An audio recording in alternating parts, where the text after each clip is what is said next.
Hello everyone, this is Deepak Singhal. I welcome you all to my channel Vidya Guru, and in this series of current affairs I'll be talking about some of the important topics of February month, in which I'll be talking about the Nisar satellite, the NTPC award ATD, Mr. S. Raju being appointed as new MD and CEO of Canara Bank, something about the Indore civic body, the Vishnubhatti University being given the UNESCO the Living Heritage University title, and the World Cancer Day.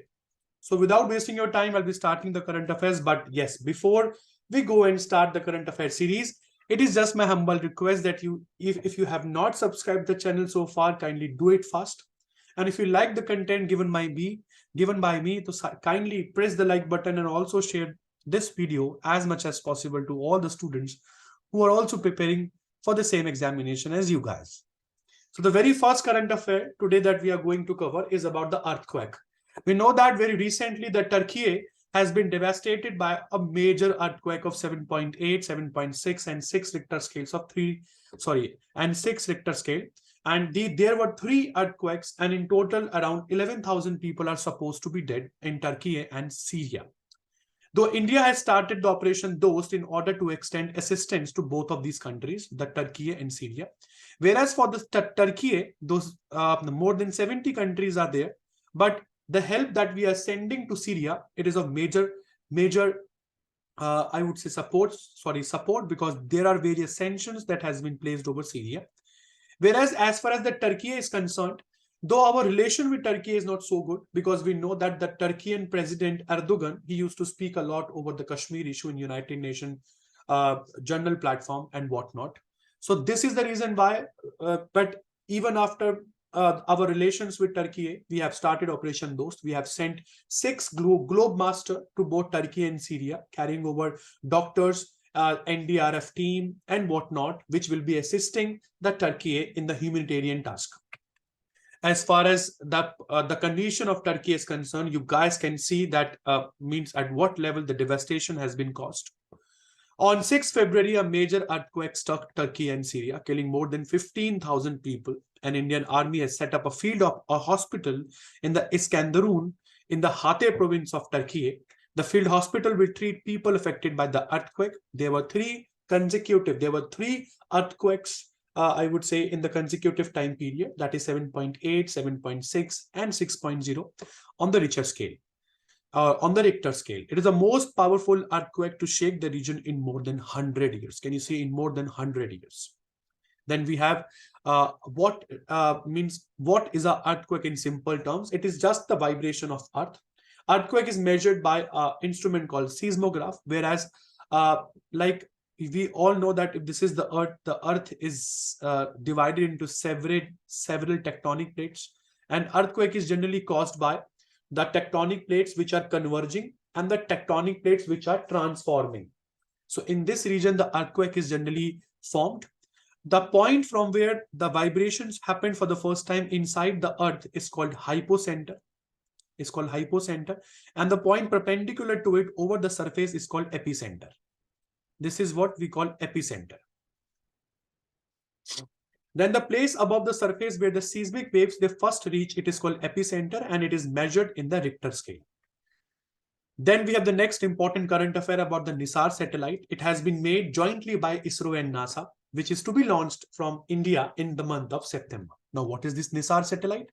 My dear, the Indian Space and Research Organization Chairman S. Somnath recently visited NASA Jet Propulsion Laboratory in California to oversee the final power test of NASA ISRO synthetic aperture radar Nisar satellite before it is sent to India. Now, what this Nisar satellite it is going to do? As far as the Nisar satellite is concerned, its objective is to track and monitor the volcanic eruptions, track subtle changes in Earth's surface, and also to track the rate at which the ice sheets are melting. So it is just for tracking all of these climatic things which is happening all over the world. Launch date is in the month of September, though the final date has not been decided, but the month has been decided. The minimum mission life is 3 years, and it will carry the L and S dual band synthetic aperture radar. And the project, it is a joint project of NASA and ISRO, though the agreement for this project was originally signed in the month of September 2014. Now, after 8 years, it is going to be launched. After approximate 9 years, it is going to be launched from India. So this mission will help study the Earth, land, and ice surface in greater details. As far as the NISAR satellite is concerned, original pact was signed in 2014 to build a satellite weighing about 2,800 kg. Now it is in the final stage. It is launched for understanding Earth and the changing climate. It will also provide some important information on the Earth crust, ice sheets, ecosystems, and whatnot. Then we have another most important award, which has been won by NTPC. And this award is called Association for Talent Development.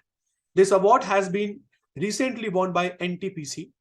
NTPC has bagged the ATD Best Award 2023 for the 6th consecutive year, showcasing. And why this award was given to NTPC? Because NTPC showcased, this award has been given to NTPC for showcasing the enterprise success in the area of talent development. The award includes small and large, private, public, non-profit organizations from around the world. This is how the NTPC has won the ATD. Means the ATD stands for Association for Talent Development Award. This Association for Talent Development Award is the world's largest association in the field of talent development. And as far as the NTPC is concerned, my dear, it was earlier known as National Thermal Power Corporation of India, and it is owned by the government of India. It was set up in the year 1975, which is a coal-based power plant owned and operated by NTPC. Headquarters of NTPC, it is in New Delhi, where the chairman and MD of NTPC is Mr. Gurdeep Singh. Then we have the Reserve Bank of India. My dear, the Reserve Bank of India has again increased the repo rate by 0.25 basis point, and now the repo rate is 6.5%. Now, many of you must be thinking, why does the RBI increase the repo rate? My dear, repo rate is a monetary policy of RBI whenever the RBI wants to control the inflation. Now, your obvious question is, sir, how the inflation is controlled? By increasing the repo rate. What is inflation?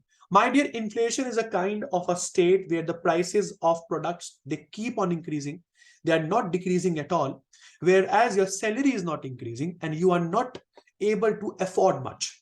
You have to pay more for that item, which should not be there, or the price of that item is overpriced because of certain circumstances. Now, what are these circumstances? The circumstances are demand and supply. Demand, whenever the demand increases than supply, in such a state, according to economics, the prices of any product will increase. So the demand and price, they are directly proportional to each other. I'm talking about demand and price. If the demand will increase, price will increase. If the demand will decrease, the price will decrease. Now, the most important thing behind demand is money. If you have money in your pocket, this is the most important thing why you are demanding. So by increasing the repo rate, RBI will try to suck the money, or RBI will try to stop the money supply. How it is done? Generally, it is done with a very simple method. And what is that method? Let me talk about that method also. For example, if RBI increases the repo rate,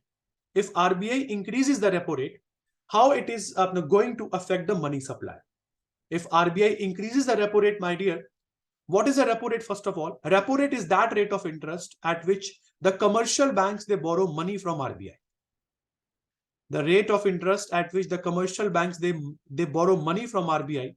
For example, if RBI, it used to extend loans to commercial bank earlier at the rate of 6.25%, and now the RBI has increased the rate of interest to 6.5%. What effect will they have on the commercial bank lending procedure? Because after taking the money from RBI, the commercial bank, they lend to customers. If commercial banks are paying 0.25 basis point extra to RBI, obviously this loss is not going to be borne by the commercial banks. The commercial banks will charge 0.25 basis point extra or something like more from the customers. Means if the customers earlier, the banks were offering the loan to customers at 8%, now the loan will be offered at 8.25%. Will you borrow the money? If you need money urgently for something very, very important, then you will not stop. But if your expenditure can be postponed, of course, you will not take the money on loan. And if you will not borrow the money from banks, this will automatically decrease your demand. And in this way, demand and supply will be leveled. This is how the inflation is controlled. So now the RBI repo rate has reached to 6.5%. According to RBI, the growth forecast of our GDP for this current financial year has been increased by 20 basis points to 7%. Earlier, it was 6.8%. At the same time, RBI said, like, in the next financial year, our GDP will be growing at the rate of 6.4%. Then this is this is everything about the repo rate, which I have discussed earlier. Whereas the RBI has estimated the retail inflation to be 6.5% in the current financial year and the 5.3% in the next financial year. Those who are not aware means how much this inflation should be in our country. RBI says the inflation, anything which is under 6% is good. Inflation in our country is 2% plus minus 4%, which comes out to be 6%. So the normal inflation rate in our country is 6%. It means if you are buying anything in January 2023 for 100 rupees, and if you buy the same product in January 2024, the highest inflation this product should be observing should not be more than 106 rupees. Because I said in India, we say inflation should be 6%. So this product at best can be costly by 6% in the next year. It should not be much more than 6%. If it becomes costly than 6%, then it is a matter of concern. RBI will come into play in order to handle this rate of inflation, in order to handle the state of inflation. Then we have Indian American student, and the name of the Indian American student is Natasha Periyanayagam. Periyanayagam has been named as the world brightest student for the second time. Yes, as far as she's concerned, she's Natasha, who has been regarded as a world brightest student for the second year. Natasha Periyanayagam is just 13 years old and it's studying at Florence and Ghoda Middle School in New Jersey, United States. She took the John Hopkins Center for Talented Youth exam in 2021. At that time, she was just in the 5th grade. As far as her parents are concerned, her parents are from Chennai, and she loves doodling, reading J.R.R. Tolkien novels in her spare time, and means her performance in the verbal and quantitative aptitude test was equivalent to achieving a 90% percentile in grade 8, which earned her a place on that year's honors list and even this year's honors list also. This list is compiled based on the results of upper grade level test of more than 15,000 students from 76 countries. Then we have the next important news. It is about the Satyanarayana Raju, who has been appointed as the new MD and CEO of Canara Bank.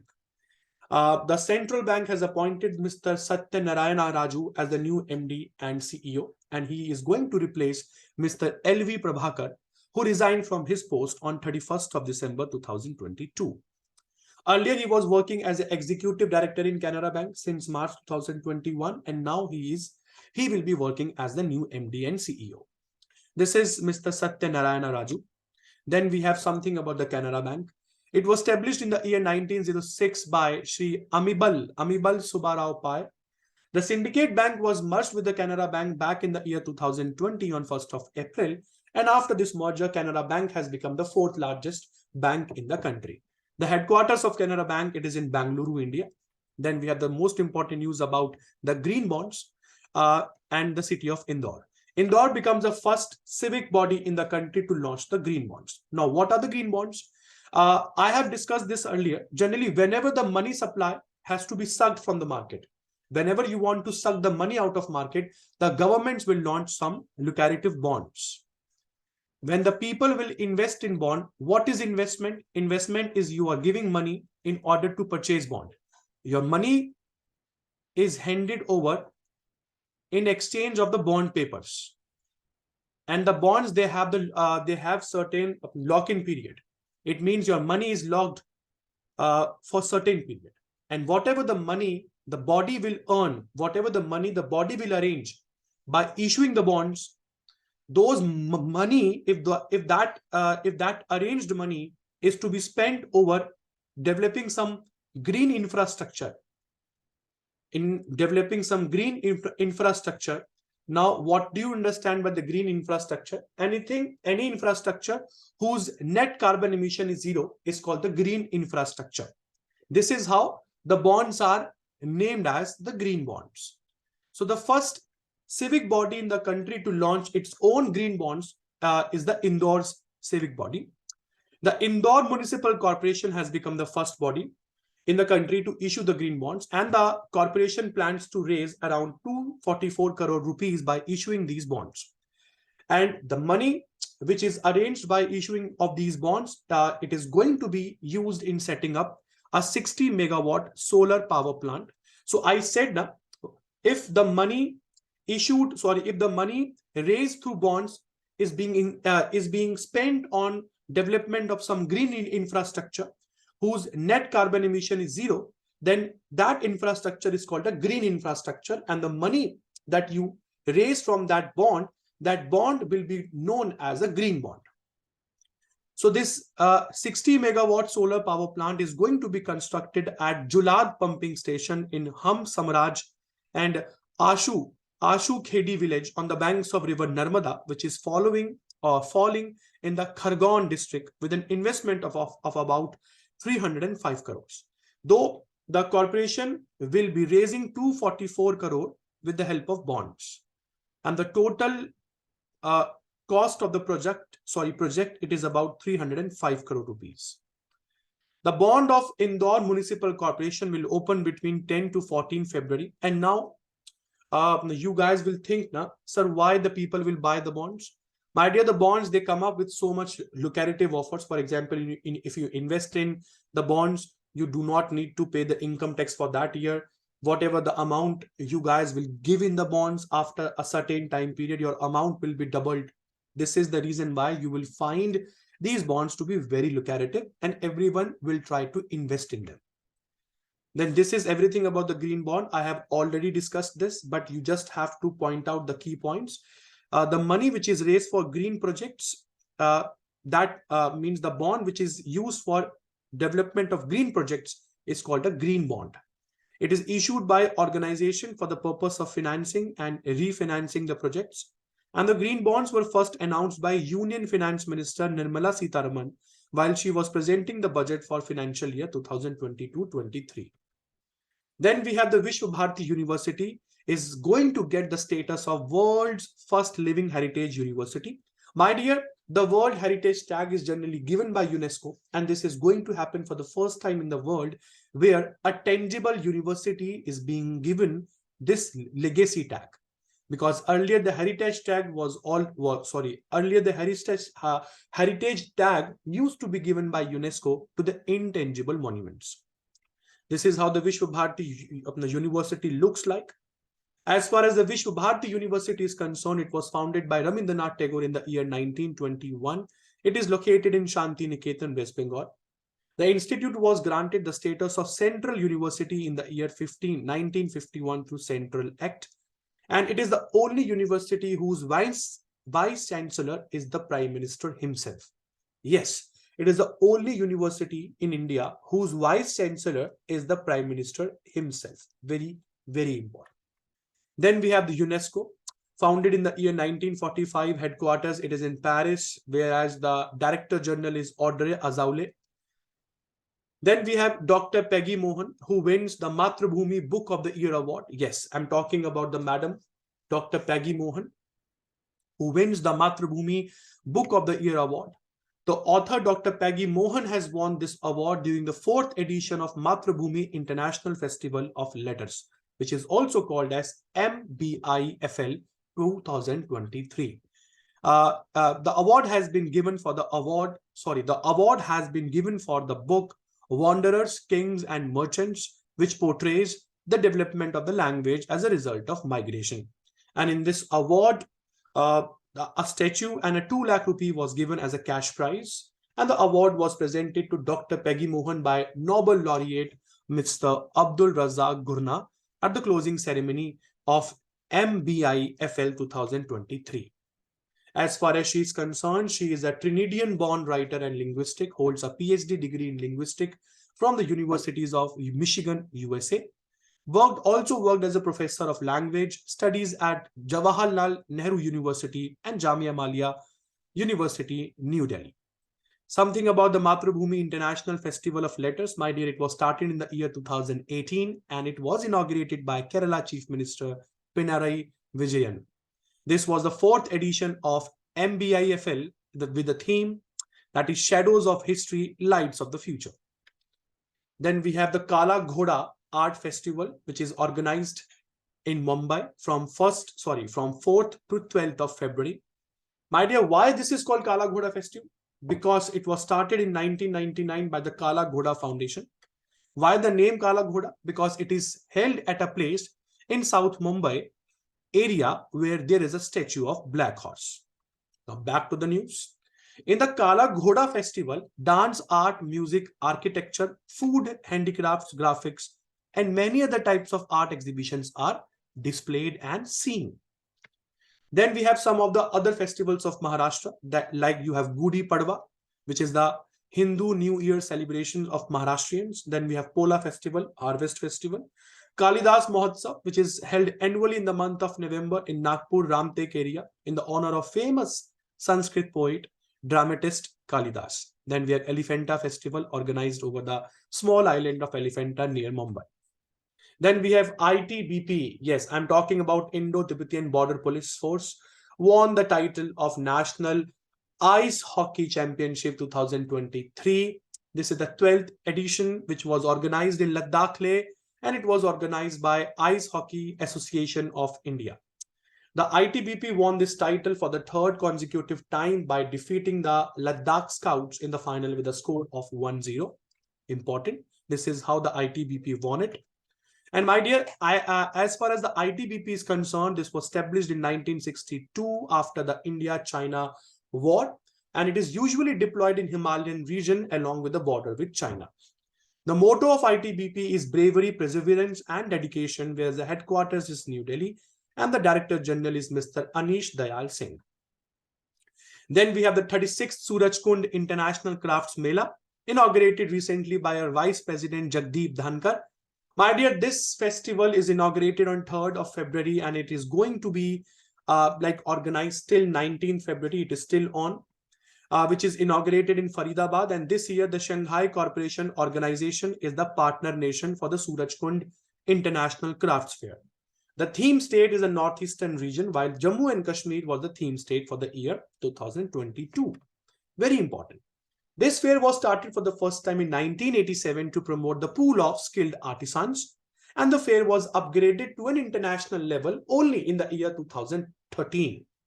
The fair is organized every year in the month of February by Surajkund Mela Authority and Haryana Tourism in collaboration with the Union Ministries of Tourism, Textile, Culture and External Affairs.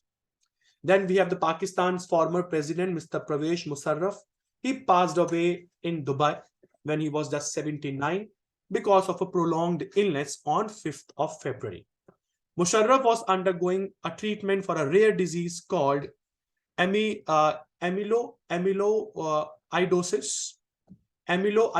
which is caused by a buildup of abnormal proteins called amyloid in organs and tissues. Musharraf was a 4-star general who ruled Pakistan for nearly a decade after seizing the power in 1999 coup. This is Mr. Pervez Musharraf, who's the former president of Pakistan. Also, he passed away. He was declared a proclaimed offender in the former PM Benazir Bhutto assassination case and the Lal Masjid Maulavi murder case also. The Musharraf, he rose to power after following a military takeover of the government in 1999 and became the 10th president of Pakistan in the June 2001. He resigned in August 2008 facing impeachment. Musharraf, he was born in New Delhi, Yes, in New Delhi in 1943. At the age of 4, his family moved to Pakistan. His father was employed in Ministry of External Affairs, while his mother was a teacher.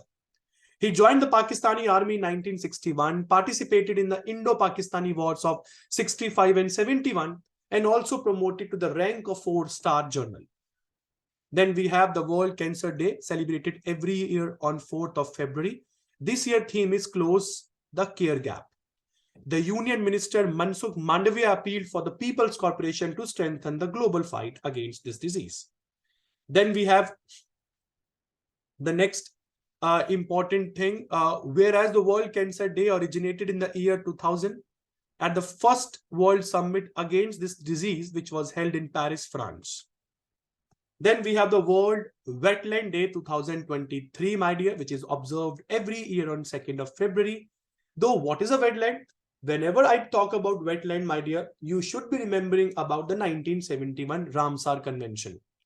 Ramsar, it is a city in Iran, and the convention was signed over here is called as Ramsar Convention. As far as India is concerned, with 75 Ramsar sites spread over an area of 1.3 million hectares, India has the largest number of wetlands in South Asia. My dear, out of 75, I would say more than 30 Ramsar sites. It is just an idea. More than 30 Ramsar sites have been added only in the year 2022. Yes. Means out of 75 sites, of more than 30 sites we have added in the year 2022. Now you can imagine that India has added so much in the last year. Whereas the theme for this year is it's time for wetlands restoration. My dear, wetlands are very, very important as far as the groundwater recharge is concerned. It is very, very important for the healthy ecosystem. Very, very important for the healthy ecosystem to go. So this is how the World's Wetland Day is celebrated. And this is everything from my side here. I think you must have enjoyed my session. If you want to give any suggestion, your suggestions are welcome.